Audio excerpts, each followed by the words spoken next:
Right, welcome ladies and gentlemen to a brand new episode of the Kayfabe Report. And yes, this is a little bit different here today. I am currently in my workplace and I am going to be doing the reacts or live reaction video, whatever you want to call it, the report this week in my work because I have to do a few bits and pieces. I haven't got time to do it at home this week. So I'm going to, while I can get things done, I'm going to be doing it. So without further ado, ladies and gentlemen, hit my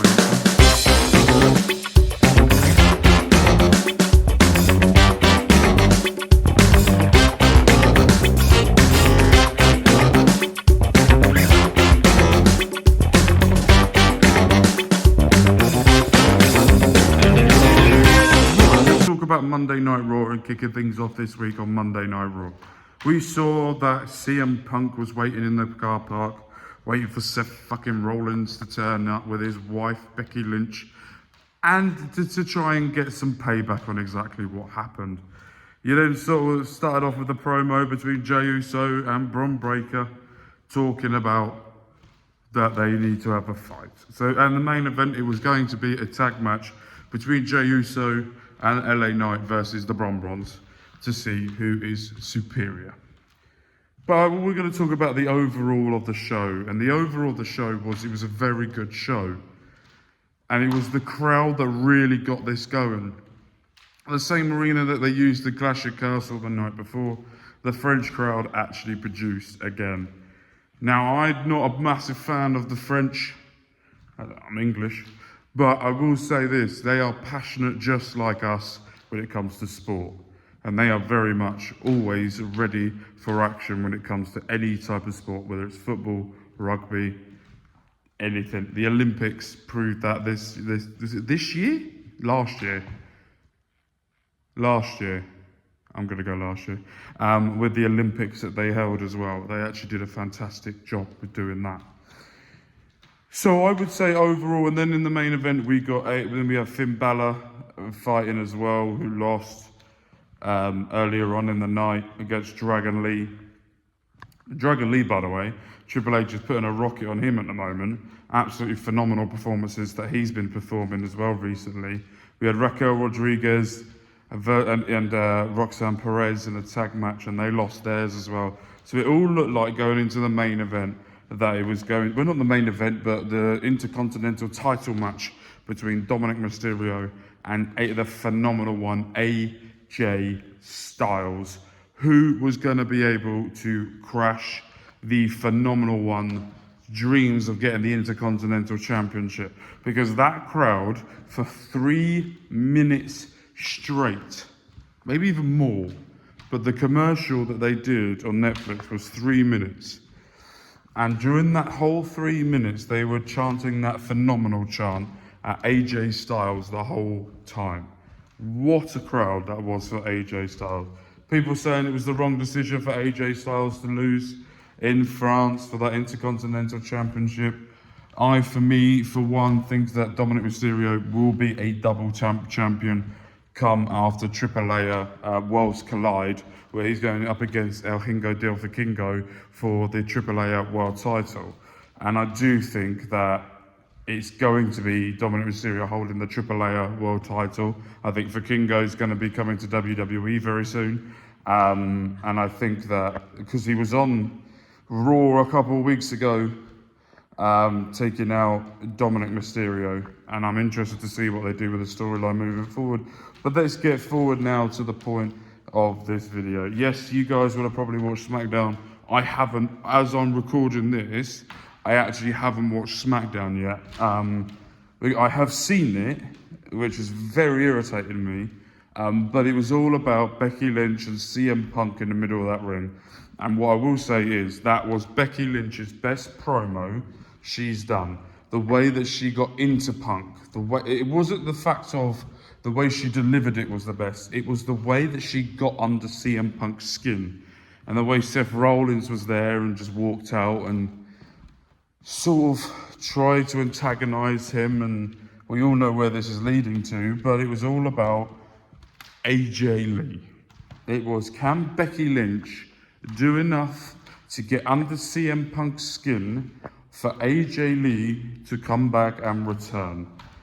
And for me, I always hoped AJ Lee would come back because I've always been a massive AJ Lee fan.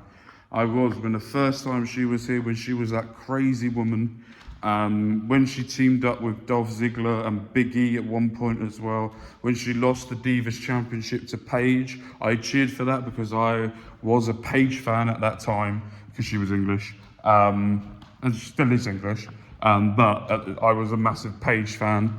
So seeing this and seeing the way that it was done, I was like, right, please can we have AJ Lee back? I've always been very vocal that I would love to see AJ Lee back inside of a WWE ring. I think she deserves to be back inside of a WWE ring. I think the ownership or the management that was there before, in the dementia era, I think wasn't the best situation for her to come back in. But I think now Punk is back and can able to sort of confirm that Triple H is actually a decent human being. I think that that's probably made AJ Lee want to come back more. And I'm excited to see what she does and what she's going to do. So, yes, we will get to that until I talk about SmackDown in a minute. But next up, let's talk about the one and only NXT. So, NXT kicked off very, very hot, and I'm very looking forward to NXT. They're doing the Speed Championship now, the Women's Speed Championship. Candice LeRae went up against Xia Brookside. A little bit annoyed Xia Brookside didn't win, but Candice LeRae is a former Speed Women's Champion. I do hope we see Xia Brookside more in NXT because I fucking love Xia Brookside. I think she's absolutely phenomenal, and she's English, and more English is always better. Tell that to every country. But yes, Xia Brookside there as well. I'm only giving some of my highlights, there were others as well. Ethan Page will be having a match next week with a flag on a pole match. They're either going to really try and hype up America, or Shawn Michaels is fully doing this to bury America. But I'm hoping for the latter. I really hope Ethan Page wins with the Canadian flag. I think he's been absolutely phenomenal with what he's done, especially with the Secret Service with Chelsea Green as well. I would like to see that be moved and transferred into the main roster. I think Ethan Page is so ready to go up, it's unbelievable. And I'm excited. You had a fight between Blake Monroe and Jordynne Grace after Jordynne Grace's great match that she had against the Evolution Women's World Champion. And then busting Blake Monroe's lip. And I don't watch AEW. I haven't watched AEW. But what I do know about that, when her time that she was in there, was when she gets busted open, she turns into a menace. So I'm interested to see how they take this storyline and move it forward. And really progress this, because there seems to be a back and forth, and there's a little bit of substance, but you don't really know where this is going. So I'm interested to see where they go with this. And then also as well, we had DIY back inside of an NXT arena after attacking, well not attacking, but they did verbally attack Trick Williams after Trick Williams said there is no NXT legends that are in comparison to him, as he is the greatest NXT star of all time. And to be fair, he is probably right. He does say that there is a tag team partner that will be on his side. I think I know where that's going. I think they're going to reunite Trick Mello, and I think they're going to do that on SmackDown as well, where I feel like that's how The Miz is going to get kicked out.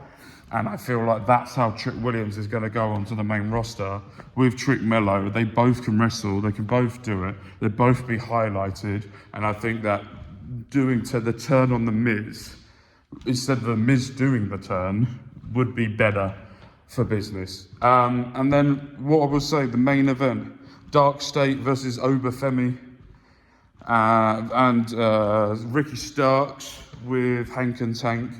And what I will say is Obafemi doing the Ricky Saints pose in the middle of the ring, who made Ricky Saints pop, was brilliant. And then they had a fight. We know that at No Mercy it's going to be Ricky Saints versus Obafemi, where Obafemi will lose the NXT Championship to Ricky Saints, and Ricky Saints will then move on to be your NXT Champion for a little while, till he drops that to Javon Evans, and then Javon Evans will take that for a while, and then I don't know after that. But that's how I'm saying, and then that's how Oba goes up, that's how Ricky goes up, and they're going to do that moving forward. But yes, I thought that was a really good NXT. I enjoyed it.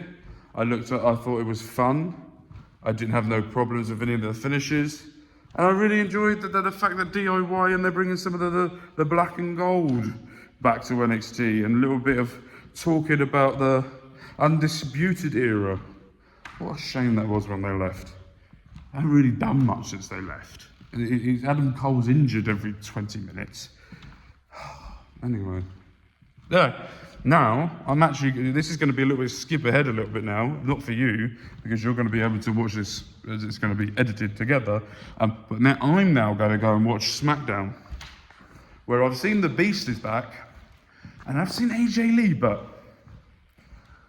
I'm excited. Right, we've just seen the ending. Well, I've just watched the ending. You've seen it a few days ago, of SmackDown with AJ Lee returning and Lesnar. Let's talk about SmackDown. We saw Sami Zayn confronting John Cena with a chorus of boos. Who would have thought Cena would have got cheers in Chicago? For that to then turn into a Sami Zayn who's now going to be paying homage to John Cena for the Sami Zayn Open Challenge, and the first person was John Cena. John Cena hit the spear from Edge. Did the angle slam, he did the Kevin Owens pop-up powerbomb, plus others as well in that match, and Sami Zayn was surviving through it all. And then you had the Beast incarnate, Brock Lesnar, who then come back and F5 Sami out of the ring, and then did 2 F5s to Cena, and telling Cena he's going to see him at Wrestlepalooza, bitch.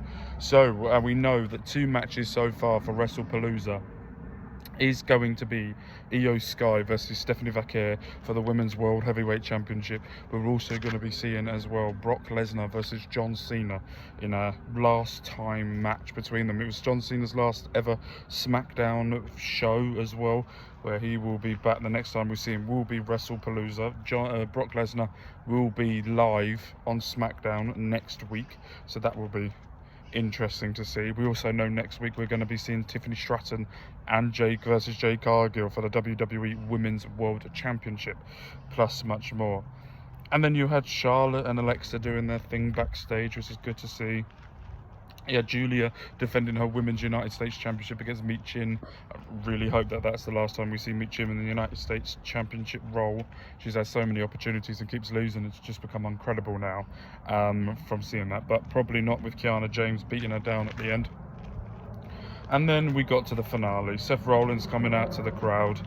Then you had a little bit of Becky Lynch coming out as well with CM Punk. And then she started slapping him. And then the return that was apparently spoiled online a few days ago by WWE Shop that said there's something about AJ Lee's return, hasn't got anything in stock just yet with her returning. So AJ Lee's back. I've seen a few people on the internet, you've seen everyone react to it. It's been one of the most reacted returns to ever. She was the pinnacle of WWE Women's Superstar back in the day. She was one of the longest reigning Divas champion of all time. She is the standard bearer at one point of the women's division, and thoroughly so. She's been away from the game for fucking ages, and I do hope that now this is a regular, it's not going to be regular, but we're going to be seeing her a lot more. I don't think we're going to be seeing her on Punk's schedule, but we could be seeing her a lot more, and I'm guessing it's going to have a mixed tag match for Wrestlepalooza, where we're going to be seeing Seth Rollins and Becky Lynch versus CM Punk and AJ Lee, which may lead to AJ Lee getting a Women's Intercontinental Championship match. She'd be able to win that and carry that title moving forward as well. There's a lot of parameters going on with the women's division, and this just adds to it. You've got Naomi, who's saying now that Big Jim has to sleep outside because she's pregnant and she can't face AJ Lee just yet because she's back. She is what the women's division wants to be, and I am fucking excited to have her back. And I will say these people that I've seen online recently saying, oh, I don't know if AJ Lee will be able to hack it anymore because of all this and all of that, but she wasn't around when I started watching. Listen, AJ Lee was a cutting above everyone else back then. She would not come back to WWE if she is not ready for it. I'm excited. I'm thoroughly looking forward to this. I think the return of AJ Lee is going to be phenomenal. This is the first time I've done like a vlog type. My hair is fucking going nuts, especially that prick. Type thing here. Looking forward to seeing how we go. It will be back to doing normal things next week. Another build to Wrestlepalooza, moving forward. But there's a lot coming up, a lot of stuff happening. Make sure you go and follow me on all my socials. Make sure you watch the WWE 2K25 series I've got going on at the moment. We have got the end of the Dusty Cup Classic that will be coming out for you today. And then next week we'll be building to Halloween Havoc. So make sure you're there for that. But we're Love with Cam, Manners and Mark. You guys have been amazing.